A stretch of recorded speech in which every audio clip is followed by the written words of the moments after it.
अस्सलामुअलैकुम जी, मैं हूं एडी मलक और आप देख रहे हैं मेरा YouTube channel Adi Malak official. आज बड़ी अहम और कुछ ऐसी बात आपसे शेयर करनी है जो कि मैंने ये ईद के दौरान एक दो दिन में देखा कि इस तरह की वीडियो बनाने की क्यों नौबत आई। तो मेरा जो वीडियो बनाने का मकसद है वो सिर्फ़ और सिर्फ आज ये है कि इकरार उल हसन जो कि मेरे लिए बड़े काबिल एहतराम है और वो मेरे बड़े भाइयों जैसे हैं, मैंने उनसे बहुत कुछ सीखा है। मेरे उनके साथ बड़े अच्छे रिलेशन थे और आप भी हैं और उम्मीद है कि आइंदा भी हमारे वो रिलेशन इसी तरह रहेंगे। तो उन्होंने एक व्लॉग बनाया तकरीबन 10 मिनट और कुछ सेकंड का, और उस व्लॉग में उन्होंने बहुत सारी ऐसी बातें और ऐसे दावे ज़ाहिर किए हैं जो कि मुझे बिल्कुल ये लगता है कि व्यूज़ हासिल करने के लिए इकरार भाई ने ये इस तरह का दावा दायर किया है कि जी दुआ ज़हरा का जो इस वक्त मुबैना वो कहते हैं कि जी अगवा हुआ है। तो इस तरह की व्लॉगिंग इकरार साहब ने करी है अपने व्लॉग में और अपने यूट्यूब चैनल पर उन्होंने अपलोड की है। तो मैं ये तफसीलन आपसे बात इसलिए करूँगा क्योंकि ये मेरी वीडियो को आपने पूरा देखना है एंड तक, क्योंकि मैं इसमें पॉइंट टू पॉइंट चीज़ें वो आपके साथ शेयर करूँगा जो मेरे साथ डायरेक्ट इकरार उल हसन साहब के कहने पर उनकी टीम ने मुझसे राबता किया कि आपका उनके साथ एडी साहब बहुत अच्छे ताल्लुकात हैं, और इकरार साहब का कहना है कि एडी साहब से कहें कि हमारी इन बच्चों के साथ मुलाकात करवाएं, हम इनका मौक़िफ़ लेना चाहते हैं। तो इन सब बातों पे मैं आपके साथ ये तफसीलन बात करूँगा कि असल में ये बात हुई क्या और आखिरकार इकरार भाई को ये व्लॉग क्यों रिकॉर्ड करके पब्लिक को दिखाना पड़ा। इस पे भी मैं आपसे बात करूँगा कि इसका मकसद क्या था। तो सबसे पहले तो मैं आपको ये बताता चलूँ कि जिस दिन मैंने दुआ ज़हरा और ज़हीर का इंटरव्यू किया था, उससे पहले मुझे इकरार उल हसन के सीनियर प्रोड्यूसर साहब की कॉल आती है, और वो मेरे लिए बड़े काबिल एहतराम है क्योंकि मैं बड़े पिछले कई सालों से उनके साथ राबते में हूँ। तो उन्होंने मेरे साथ जब राबता किया तो कि उन्होंने मुझसे जब ये ख्वाहिश का इजहार किया, और स्पेशली उन्होंने कहा कि इकरार भाई ने कहा है कि एडी साहब से कहें कि आप दुआ और ज़हीर का कोई ऐसी हमारी उनके साथ मीटिंग अरेंज करवा दें कि हम उनसे मुलाकात करना चाहते हैं, इकरार भाई उनसे उनका मौक़िफ़ लेना चाहते हैं। मैंने जब ये बात ये कॉल पर जब उनकी मेरी बात हुई तो मैंने उनसे कहा कि मुझे बड़ा फ़ख्र महसूस हुआ कि इकरार भाई ने एक बार फिर मेरी ज़िम्मेदारी किसी काम के लिए लगाई है। तो मैंने वो ज़िम्मेदारी को निभाते हुए मैंने उनसे वादा किया कि मैं अपनी पूरी कोशिश करूँगा कि इसमें आपकी जहाँ तक हो सके मैं वो हेल्प करूँगा। कि प्रोड्यूसर साहब की कॉल ड्रॉप होने के बाद मैंने डायरेक्ट शबीर साहब को कॉल की, और शबीर साहब मेरे पिछले 2-3 दिन से राब्ते में नहीं था। तो उस दिन अचानक से उनका मेरा राब्ता हो गया और मैंने उनसे तकरीबन 18 से 20 मिनट की कॉल पर बात की और उन्हें मैंने पूरा कायल किया। वो मेरी बात पर माने भी, लेकिन आखिरकार उन्होंने एंड दी ऑफ के मुझे ये कहा कि एडी भाई आप मेरे लिए बड़े काबिल एहतराम हैं और मैं आपको बिल्कुल भी मायूस और शर्मिंदा नहीं करवाना चाहता। तो आप ऐसा करें कि जो भी हैं जिन्होंने भी इंटरव्यू करना है वो राय साहब से राबिता करें, और राय साहब अगर इजाज़त दे देंगे तो जब कहेंगे जहाँ कहेंगे जिस तरह कहेंगे वो हम इंटरव्यू करवा देंगे। तो खैर मैंने उनको दोबारा कॉल बैक की, मैंने प्रोड्यूसर साहब को बताया कि भाईजान ये सारी बात हुई है तो आप राय साहब से बात कर लें। तो उन्होंने कहा चलें ठीक है, मैं एडी भाई मैं उनसे बात कर लेता हूँ। इकरार भाई के प्रोड्यूसर्स की कॉल आती रही, बार बार कॉल आती रही, और खैर मैं तब अपने इंटरव्यू में मसरूफ़ था, मैंने ड्रॉप की कॉल्स। और फिर उसके बाद मैंने जब स्पेशली दुआ से,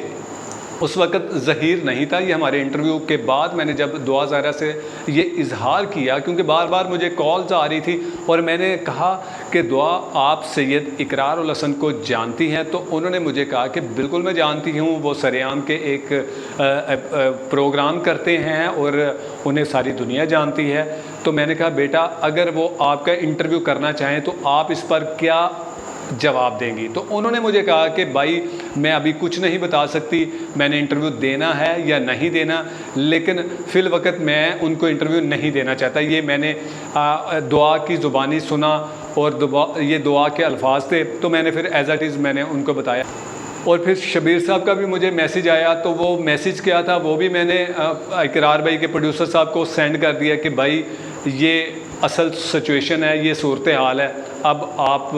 देखें जो आपने करना है वो आपके लिए सारा कुछ रास्ता क्लियर है। तो मुझे ये इंतहाई अफसोस के साथ कहना पड़ रहा है कि इकरार भाई ने ये जो व्लॉग रिकॉर्ड किया है, ये जो इल्ज़ामात लगाए हैं, इन इल्ज़ामात को जिसमें वो कह रहे हैं कि मेरे पास सबूत है, मैंने बड़ा काम किया, मैंने फ़लाँ किया, मैंने ये किया, तो इकरार भाई मैं आपको ये बात क्लियर बता दूं कि आपके पास कोई सबूत नहीं है। आपकी वो टीम अब वो टीम नहीं रही जो सबूत आपके लिए इकट्ठे करती थी, लेकिन आपने इस वीडियो में सिर्फ़ और सिर्फ अपनी अना, जो कि काज़मी साहब पिछले 3 माह से उस अना को लेकर चल रहे हैं, आपने भी इसी अना को बेस बनाया और आपने ये समझा, इसलिए ये समझा कि ये ज़हीर फैमिली एक कमज़ोर फैमिली है, गरीब तबका है, और इस पर तो जो मैं इल्ज़ामात लगाऊंगा वो तो हर कोई तस्लीम करेगा। और आपका वो व्लॉग चंद घंटों में वो लाखों की व्यूज़ को क्रॉस करता हुआ मिलियन की तरफ चला गया, और हर बंदा आपके इस मौक़िफ़ की तरदीद करने के बजाय वो तस्लीम कर रहा है कि इकरार भाई ने जो कह दिया है वो कह दिया है, वो 100% दुरुस्त है। लेकिन इकरार भाई ने अपने 10 मिनट के व्लॉग में एक भी सबूत जाहिर नहीं किया, तो इससे साबित होता है कि उन नाकाम चेहरों में, जो कि मैंने कुछ रोज़ पहले भी देखे, कुछ चेहरों को मैं अब भी देखता चला आ रहा हूँ जो दुआ ज़हीर तक नहीं पहुँच सके, तो उन नाकाम चेहरों में मेरे ये बड़े भाई इकरार उल हसन भी हैं, जिनका ये चेहरा मायूसी भरा चेहरा और नाकाम चेहरा मैं देख रहा हूँ, जिन्हें 3 माह लगे सिर्फ एक 10 मिनट का व्लॉग बनाने के लिए। भाई आपके पास इतना बड़ा मेन स्ट्रीम मीडिया चैनल है, आप उस पर एक घंटे का प्रोग्राम आप करते हैं, तो आपके पास अगर प्रूफ थे तो इकरार भाई आपने सरेआम की टीम को लेकर सरेआम का लोगो और ARY का लोगो पकड़कर आपने क्यों नहीं उनको एक्सपोज किया सबूतों के साथ। सबसे पहला तो ये आपका ब्लंडर है, जो कि आप कहते हैं कि जी मेरे पास बड़े सबूत थे। इसी तरह आपने वो भी सबूत हमारे साथ सामने लेकर आए थे, हमें दिखाए थे। कुछ अर्सा पहले, तकरीबन साल सवा साल पहले, एक टिकटॉकर खातून के सर पर जब आपने शफकत का हाथ रखा था और ये कहा था कि मैं अल्लाह का शुक्र अदा करता हूँ कि मुझे अल्लाह ने बेटी नहीं दी, तो इकरार भाई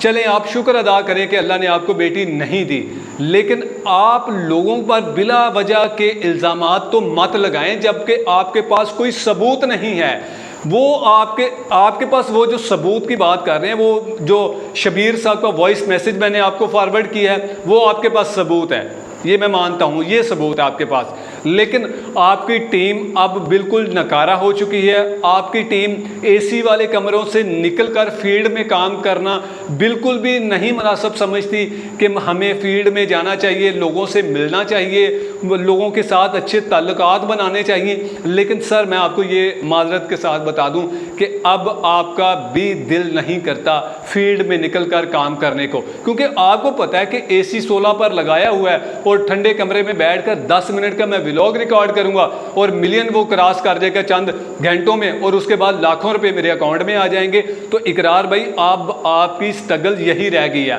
तो मैं आपको यहाँ ये भी बता दूं कि इकरार भाई को जो 3-4 माह लगे हैं वो सिर्फ ये व्लॉग रिकॉर्ड करने के लिए लगे हैं, और इतना सा सबूत हमें दिखाने की कोशिश की है कि दुआ ज़ाहिरा की वालदा को सामने लेकर आए हैं और उसने कहा जी इकरार भाई हमारी मदद कर दे, फलान मदद कर दे, फलान कर दे। इकरार भाई मान लिया कि आप कहते हैं कि जी ये गैंग है, अरे भाई मुझे ये तो बता दें कि ये आखिरकार इस गैंग, ये कैसा गैंग है कि जिस गैंग को पुलिस अपनी प्रोटेक्शन में लेकर जाती है और पुलिस अपनी प्रोटेक्शन में लेकर वापस आती है, अदालतें इनको कहती हैं कि जी आप अपनी मर्जी के साथ जहां मर्जी चाहे रहें, हमारी जो फोर्सेस एजेंसीज है, जो हमारे अदारे हैं, जो हमारी पुलिस है, आया कि आप उनको कह रहे हैं कि आपने आंखें बंद कर दी हुई हैं। क्या उनको नज़र नहीं आ रहा कि गैंग्स कौन से होते हैं? क्या हमारी इतनी जो हाई प्रोफाइल एजेंसीज हैं जो दुनिया में मानी तानी हैं, आप उनको चेक चैलेंज कर रहे हैं कि ये एक गैंग है। आपने कैसे ये इल्ज़ाम लगा दिया कि दुआ ज़हरा को जिस्म फरोशी के लिए वर्गला कर लाया गया? भाई आप एक सबूत मुझे दे दें,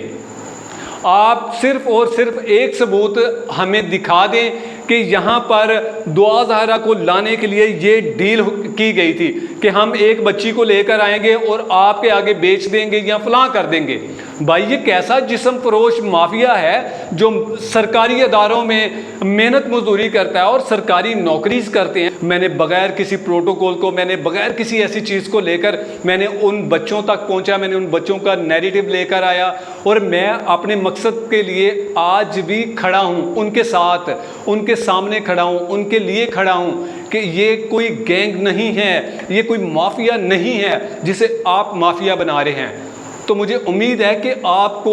उस आयशा की जो आपने वो उसके साथ अमल किया था, फिर उसके बाद आपको पछतावा हुआ था और फिर आपने आकर माफ़ी मांगी थी, तो अनकरीब मुझे आपसे यही तवक्को है कि आपसे ये गलती हुई है, आपने ये बेबुनियाद किस्म के इल्ज़ामात लगाए हैं। उम्मीद है कि आप इन बच्चों से ज़रूर माफ़ी मांगेंगे और कौम से भी, आप अपनी कौम को भी, देखने वालों को भी ये आगाह करेंगे कि जी मुझसे गलती हुई है, मैं कौम से शर्मिंदा हूँ, मुझे इस तरह के इल्ज़ामात नहीं लगाने चाहिए थे।